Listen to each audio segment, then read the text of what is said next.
कधीच नाही चुकणार तुमचे फेवरेट टीव्ही शोज झी5 सोबत, तेही एकदम फ्री। काय झालं बाबा, काय बघताय? किती ओळखतोस तू अक्षराला?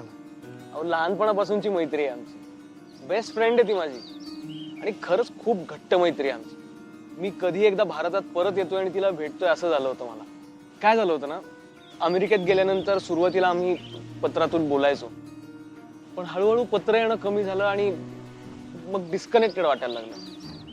खरंच कशातच मन लागत नव्हतं माझं। तिकडच्या मित्रमैत्रिणींनाही भेटायचो मी, पण कशातच मन रमत नव्हतं।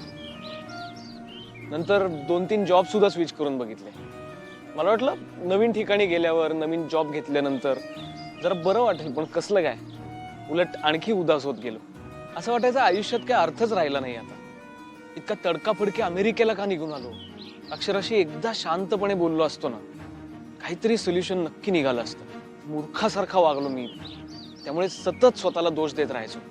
रात्र रात्र झोप लागायची नाही मला। सतत आमचे शाळेतले दिवस आठवत राहायचे।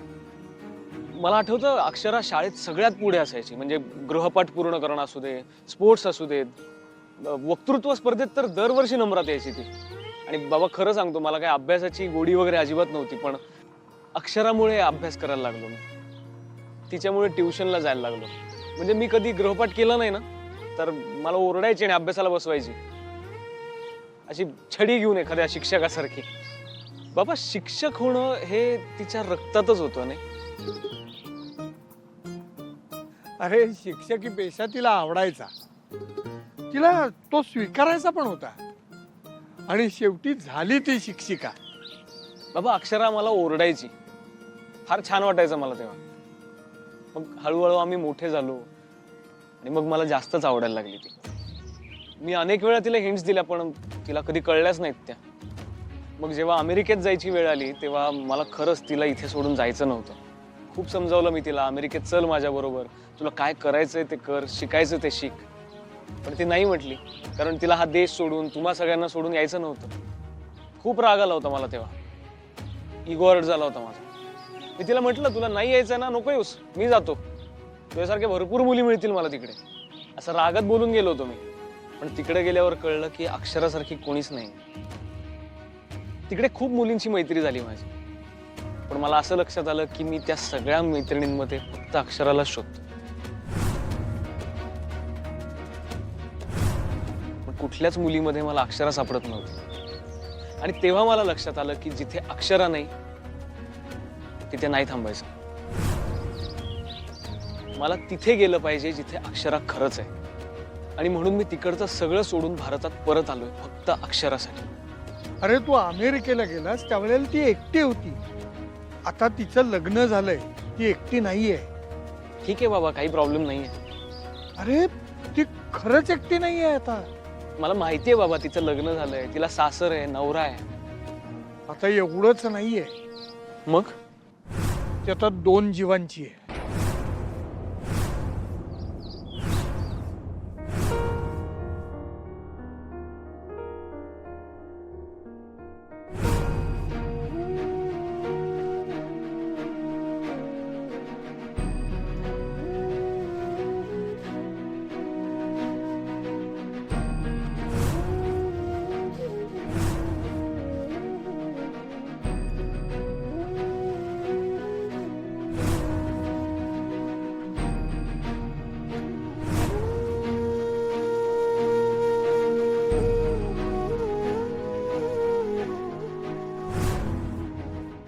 अधिपती, तुमच्या बरोबरचा प्रत्येक क्षण खास होता माझ्यासाठी। 10 दिवस आपण बाहेर राहायला गेलो, ते दिवस तर मी आयुष्यात कधी विसरू शकत नाही। ती खोली, त्या खोलीतला आपला तोडका मोडका संसार, आपला ठरलेला रोजचा वॉक, काहीच विसरू शकत नाही मी।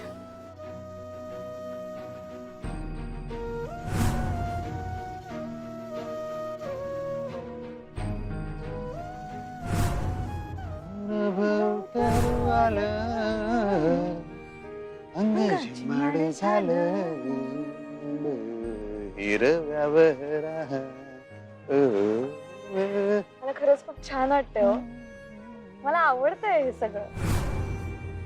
मला माहित नाही देवाच्या मनात काय आहे, आपल्या बरोबर असं का होतंय सारखं। मला खरंच कळत नाही. मला फक्त एवढंच कळतंय की आयुष्यभर मला तुमच्या बरोबर राहायचंय. या जन्मात काय, पुढच्या 7 जन्मात मला तुम्हीच हवे आहात. खरंच मी नाही राहू शकत तुम्हाला सोडून. काहीतरी चमत्कार व्हावा आणि तुम्ही माझ्या समोर यावं असं वाटतं. मला खूप बोलायचंय तुमच्याशी. जे झालं ते सगळं विसरून पुढे जायचं.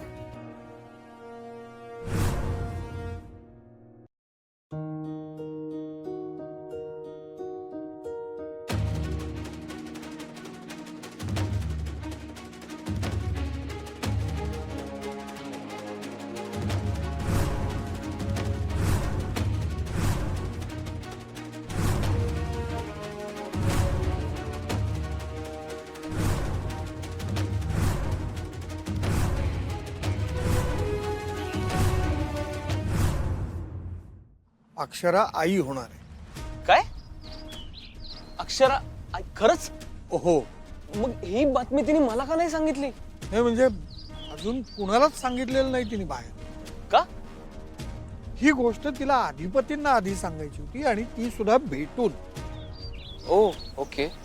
त्या दिवशी फॅक्टरीमध्ये ती याच्यासाठीच गेली होती. तिला त्यांना भेटून सांगायचं होतं, पण त्यांच्यात बोलणंच होत नाहीये ना. एकदा का अधिपतींना ही गोड बातमी सांगितली ना की त्यांच्यातलं भांडण मिटेल असं सारखं वाटतंय तिला. पण त्या दिवशी तर असं काहीच झालं नाही. उलट वाढलं त्यांचं भांडण. ती इतक्या वेळा त्यांना म्हणत होती की आपण गाडीतनं एकत्र जाऊ, शांतपणे बोलू, पण ते तिचं काही ऐकूनच घेत नव्हते. अरे त्याचंच तर टेन्शन घेते ती. तिला आता कुठलंच टेन्शन द्यायचं नाहीये आम्हाला. त्यात तर सुखात आनंदात राहायला पाहिजे, एवढंच आमचं म्हणणं आहे. पण बाबा ती तिच्या सासरी राहील आनंदी?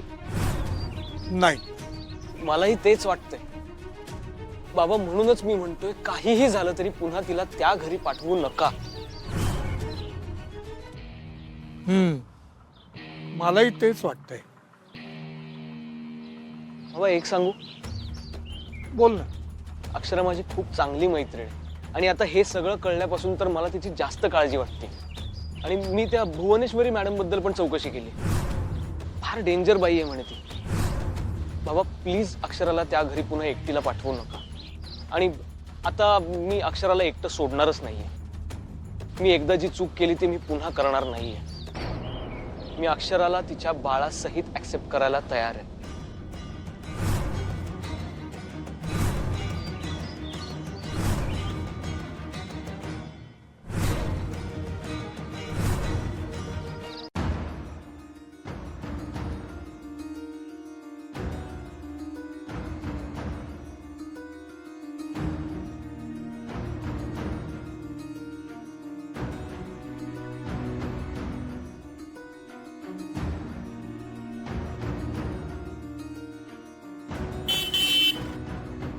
सॉरी.